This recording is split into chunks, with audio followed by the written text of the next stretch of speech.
আলাইকুম সম্মানিত অভিভাবকবৃন্দ এবং আমার পঞ্চম শ্রেণীর প্রিয় শিক্ষার্থী বন্ধুরা, অনেক অনেক প্রীতি ও শুভেচ্ছা। গোল্ডেন ম্যাথ এডুকেশনের পক্ষ থেকে আজকে দ্বিতীয় অধ্যায় গাণিতিক বাক্য এই অনুশীলনীর 2 নম্বর অঙ্কটা করে দেব। তারপরে এর আগে এই যে নিজে করে সঠিক উত্তরের পাশে টিক চিহ্ন দিই, এই বিষয়গুলো সমাধান করে দেব। তো কথা না বলে সরাসরি চলে যাচ্ছি। আর অনেকে ভিডিওতে কমেন্ট সেকশন আমার অফ থাকে বা থাকবে, এটা অ্যালগরিদম এটা নিয়ম করেছে মেড ফর কিডসের জন্য, আসলে কমেন্ট সেকশন অফ থাকে। এই কারণে প্রশ্ন করার ভিডিও বলে একটা ভিডিও করেছি, যেটা প্লেলিস্টে আপনারা পাবেন, ও সেখানে গিয়ে কমেন্ট করতে হবে যে অ্যাকচুয়ালিভাবে আপনি কোন পৃষ্ঠার সমাধান চান। আর শিক্ষার্থী বন্ধুরা, তোমরা নিয়মিতভাবে আমার এই চ্যানেলের যে সমাধানগুলো আমি দিয়ে থাকি তার দেখো, এটা একটা আনন্দদায়ক বিষয়, কিন্তু কমেন্ট করতে পারবে না বলে মন খারাপ হচ্ছে। আর একটু কষ্ট করে প্রশ্ন করার ভিডিও নামে একটি থাম্বনেইল দেওয়া আছে, সেই ভিডিওতে বিভিন্ন ধরনের কমেন্ট তোমরা করে রাখবে।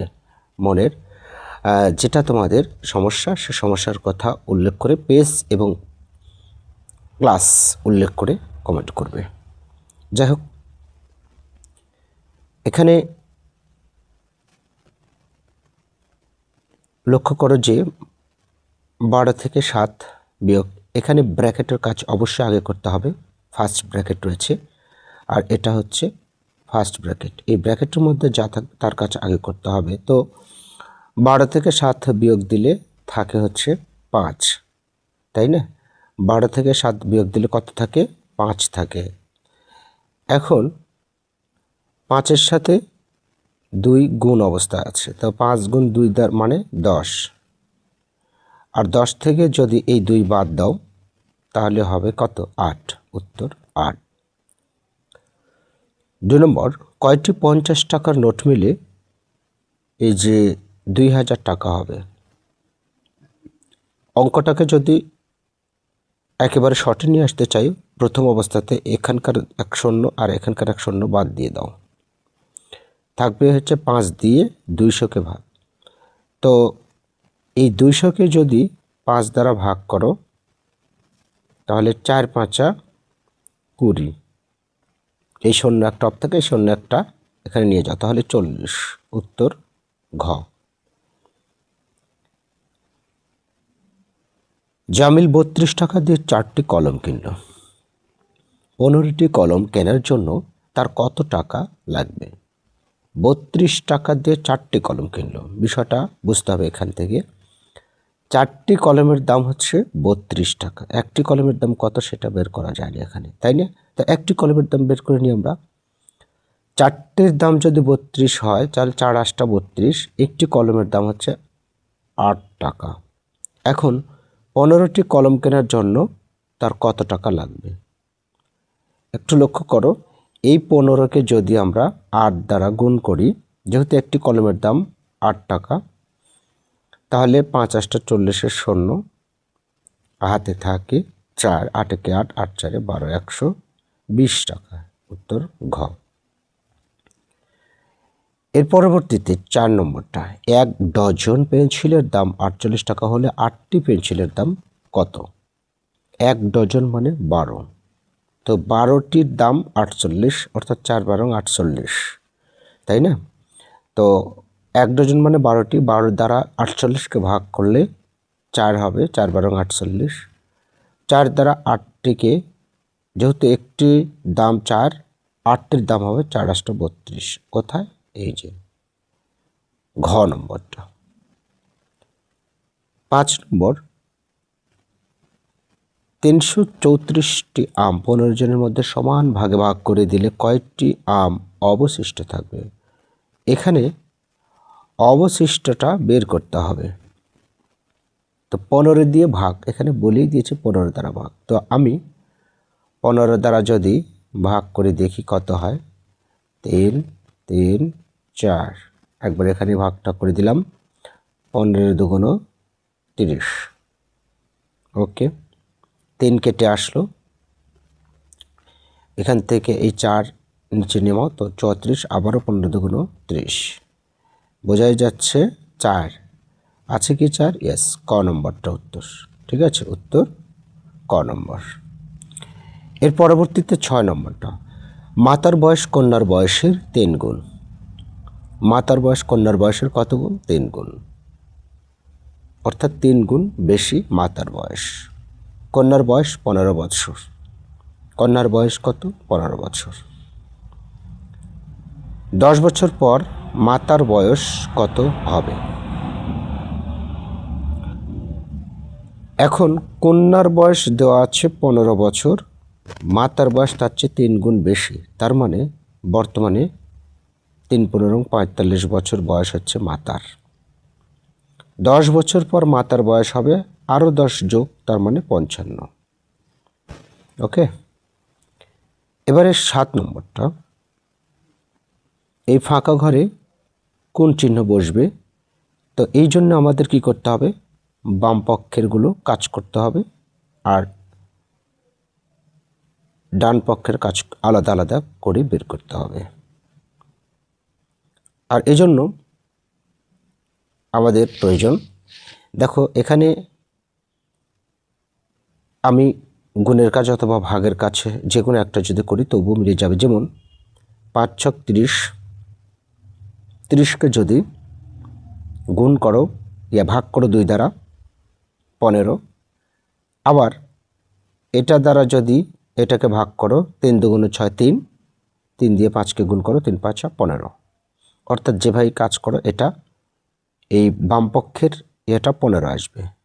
ঠিক আছে, এখন এটাকে কাজ করতে হবে আগে বিয়োগের কাজ না, গুণের কাজ করতে হবে। 6 ছক 36, 36 থেকে 6 বাদ দিলে হবে 30, অর্থাৎ 6 ছক 36 থেকে এই 6 বাদ দিলে 30 হবে, তাহলে এটা হচ্ছে 30। তাহলে এটার মান যদি 30 হয়, এটা বড় আর এটা হচ্ছে ছোট, তার মানে প্রথমটা যেহেতু ছোট তাই ছোট চিহ্ন হবে, অর্থাৎ উত্তরটা হবে এটা, প্রথমটা ছোট তাই ছোট চিহ্ন। ওকে, খোলা বাক্যের উদাহরণ নিচের কোনটি? যেখানে প্রতীক অক্ষর প্রতীক রয়েছে সেটা হচ্ছে খোলা বাক্য। কোথায়? এই যে এখানে। ওকে, আশা করি বুঝতে পেরেছি। এবার 2 নম্বর অঙ্ক খাতায় কলমে আমি বুঝিয়ে দেব। ক সংখ্যক টেনিস বল এবং 4টি ক্রিকেট ব্যাটের মূল্য একত্রে খ টাকা। একটি টেনিস বলের মূল্য 26 টাকা এবং একটি ক্রিকেট ব্যাটের মূল্য 180 টাকা। এবার ক এবং খ এর সম্পর্ক গাণিতিক বাক্যে প্রকাশ করি। চলো আমরা খাতায় কলমে এটা তুলে ধরি। আচ্ছা, তাহলে স্ক্রিনে তোমরা লক্ষ্য করছো যে ক সংখ্যক টেনিস বল, আর একটি টেনিস বলের মূল্য হচ্ছে 26 টাকা। টেনিস বলের মূল্য কত? 26 টাকা। একটি টেনিস বলের মূল্য 26 টাকা। তাহলে ক সংখ্যক, ওখানে যদি কোনো সংখ্যা থাকতো যে 26টি বা 25টি বা 5টি বা 10টি, যে 5টি টেনিস বল এবং 4টি ক্রিকেট ব্যাটের মূল্য একত্রে দেওয়া আছে খ টাকা। তো খ টাকা মনে করো কোনো একটা টাকা, সেটা 50 টাকা, 100 টাকা বা 200 টাকা মনে করো। তাই যেহেতু এখানে বলেছে একটি টেনিস বলের মূল্য 26 টাকা, তাহলে এখানে লেখাই আছে, আমরা গাণিতিক বাক্যটা অবশ্যই তৈরি করব, আগে বলের মূল্যটা বের করে নিই। একটি টেনিস বলের মূল্য, একটি টেনিস বলের মূল্য কত? 26 টাকা। 26 টাকা। অতএব কটি, মানে ক একটা অজানা সংখ্যা, তো কই দাও, কটি টেনিস বলের মূল্য 26 গুণ ক, তাই না? এটাই হচ্ছে কিন্তু এত টাকা। এই কটি টেনিস বলের মূল্য বের হয়ে গেল। আবার একটি ক্রিকেট ব্যাটের মূল্য কত? আবার একটি, আচ্ছা একটা এইভাবে লিখি, একটি ক্রিকেট ব্যাটের মূল্য কত টাকা? ক্রিকেট ব্যাটের মূল্য 180 টাকা। তবে ছোট মানুষ তো, তাই ক্রিকেট ব্যাটের মূল্যটা কম, ছোট্ট দেখে কিনবে আর খেলবে, তাই না? আচ্ছা, একটি ক্রিকেট ব্যাটের মূল্য 180 টাকা। অতএব ক্রিকেট ব্যাট কয়টি কিনেছে? লক্ষ্যই করছো তোমরা, 4টি। 4টি ক্রিকেট ব্যাটের মূল্য 180 গুণ 4, এত টাকা। এবার গুণটা করে নিই আমরা। 4 দিয়ে শূন্যকে গুণ করলে 0, 4 8 32, 2 হাতে 3, 4 1 4 3 7, 720 টাকা। আচ্ছা, প্রশ্ন মতে, অর্থাৎ এখানে বলেছে ক এবং খ এর সম্পর্ক একটি গাণিতিক বাক্যে প্রকাশ করো। অতএব প্রশ্ন মতে ক ও খ এর সম্পর্ক গাণিতিক বাক্যে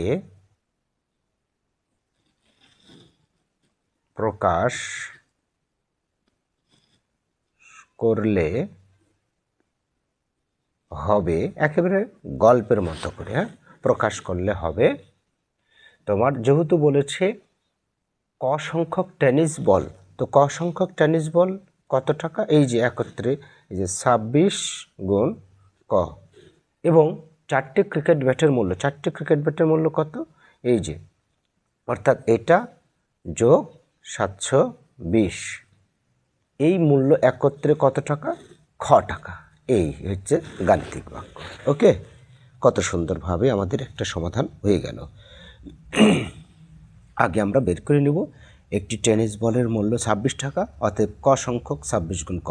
আবার একটি ক্রিকেট ব্যাটের মূল্য 180 টাকা, 4টি ক্রিকেট ব্যাটের মূল্য এত টাকা। এখন দুটো মিলে, এই দুটো মিলে, যেহেতু ওখানে বলেছে একত্রে খ টাকা, সো এই দুটার যোগ সমান খ, এটাই হচ্ছে গাণিতিক বাক্য। এখন 2 নম্বরে বলেছে যে কি? 2 নম্বরে বলেছে যে ক্ষয়ের মান নির্ণয় করি যখন ক সমান 8। 2 নম্বরটা বলেছে,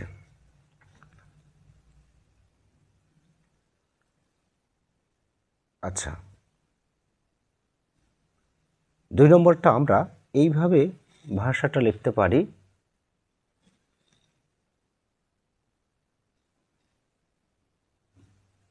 যখন ক সমান 8 তখন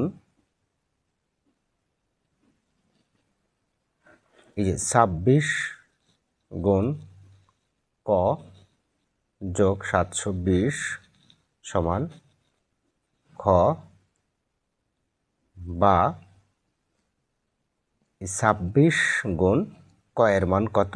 8 যোগ 720 সমান খ, বা 8 দ্বারা 26কে যদি গুণ করা যায়, 6 48, 8 হাতে 4, 8 দুগুণে 16, 16 আর 4 20 যোগ 720 সমান খ, বা 720 যোগ করলে 8, এখানে 8 হচ্ছে 0 20, 8 2, তারপর 7 2 9, অর্থাৎ 928 সমান খ। এই যে ক্ষয়ের মান নির্ণয় করতে বলেছে, বা খ সমান, এই খটা এদিকে নিলাম 928, 928। তাহলে এখানে বলেছে কিন্তু যে ক্ষয়ের মান নির্ণয় করি যখন ক সমান 8। ঠিক আছে, অতএব নির্ণেয় মান খ সমান কত? 928। এটাই অ্যান্সার। ঠিক আছে, যখন ক সমান ক, তখন ক সমান যদি 8 হয়, ওখানে যেহেতু বলেই দিয়েছে, তাহলে ক্ষয়ের মান হবে এই 928। ঠিক আছে, একেবারে সহজ হিসাব। আর গুণটা ভুল হলো কি, 6 48 8, 8 2 16, 8 4 20। ঠিক আছে, ওকে। এবারে ওখানে আরেকটি কথা বলেছে, কয়ের মান নির্ণয় করি যখন খ সমান 1032 হবে। এবার মানে কয়ের মান নির্ণয় করতে হবে। এবার এই যে এই গাণিতিক বাক্য, এই যে এখানে, ঠিক আছে, এই গাণিতিক বাক্য দিয়ে আমাদের কয়ের মান নির্ণয় করতে হবে। ওকে, আচ্ছা, এই ক্ষেত্রে আমি যদি একটু কিপটামো করে এখানেই করি, তাহলে আমার আর পেজ লাগবে না। যাই হোক, শিক্ষার্থীর বন্ধু, তোমরা অনেক দিন থেকে যেহেতু আমার ভিডিওটি দেখছো, সো মজা করেই বললাম। ঠিক আছে, তাহলে আমি এখানেই করি। হ্যাঁ, এখানে বলেছে কয়ের মান নির্ণয় করি যখন খ সমান, তো 3 নম্বরে এসে ওই যে কি 1 নং থেকে প্রাপ্ত, 2 নম্বরেও লেখা লাগতো, না লিখলেও এটার জন্য মার্কস কাটবে না। গাণিতিক বাক্য, প্রাপ্ত গাণিতিক বাক্য কত? তোমার হচ্ছে যে 26 গুণ ক যোগ কত আছে 720 সমান খ। আচ্ছা, যখন খ সমান এই 1032 ধরতে বলেছে এখানে। ঠিক আছে, এই যে এখানে লক্ষ্য করে দেখো, এই যে কয়ের মান নির্ণয় করি যখন খ সমান 1032। ঠিক আছে, এই কয়ের মান নির্ণয় করতে হবে খ সমান 1032 হলে। ঠিক আছে, এখন এই ক্ষয়ের মানটা এখন বসিয়ে দেব, তাহলে হয়ে যাবে খ সমান 1032। তখন, যখন এবং তখন, 26 গুণ ক যোগ 720 সমান খ, বা 26 গুণ ক যোগ 720 সমান, এখন ক্ষয়ের মান কত? এই যে 1032। ঠিক আছে, বা 26 গুণ ক সমান, এবার আমরা একটু যেহেতু কয়ের মান বের করব, তাই 26 গুণ কটা আগে থেকেই রাখলাম, আর 720টা সমান চিহ্নের ডানে পার করে নিব, তাহলে চিহ্নের অল্টারনেট হবে, অর্থাৎ পরিবর্তন হবে, যোগ থাকলে বিয়োগ 720, বা 26 গুণ ক সমান, এখান থেকে এটা বিয়োগ দিলে হবে 2 আছে কত হলে 3 পাবো, 1 7 আছে কত হলে 10 পাবো, 7 3 10, মনে করো 312। আচ্ছা, বা এবারে ক সমান 312 ভাগ 26 কেন হলো?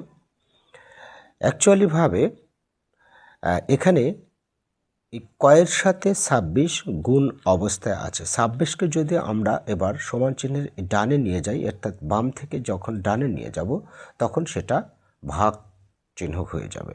সো এই জন্যে এটা গুণ ভাগে পরিবর্তন হলো। এখন আমরা এই যে বা ক সমান এই 26 দ্বারা যদি 312কে ভাগ করি, 26 দ্বারা 300কে ভাগ করলে কত হবে? আমরা একটু করে দেখি এই সাইডে। 26 দ্বারা 312কে ভাগ করে দেখি। 1 26, 26 একে 26, 6 11 5, তারপর হচ্ছে 2 কেটে আসলো, আর 26 দুগুণ 52, তার মানে 12। অর্থাৎ এখানে কয়ের মান হচ্ছে তোমার 12। অতএব নির্ণেয় মান 12। ওকে, আশা করি বুঝতে পেরেছি শিক্ষার্থী বন্ধুরা। তাহলে আজকের ক্লাসটি এ পর্যন্ত। আগামী দিনে 3-4-এর সমাধান তুলে ধরব। ভালো থেকো, সর্বদা সবসময় মঙ্গল কামনা করে আজকের ক্লাসটি এখানে শেষ করছি। আল্লাহ হাফেজ।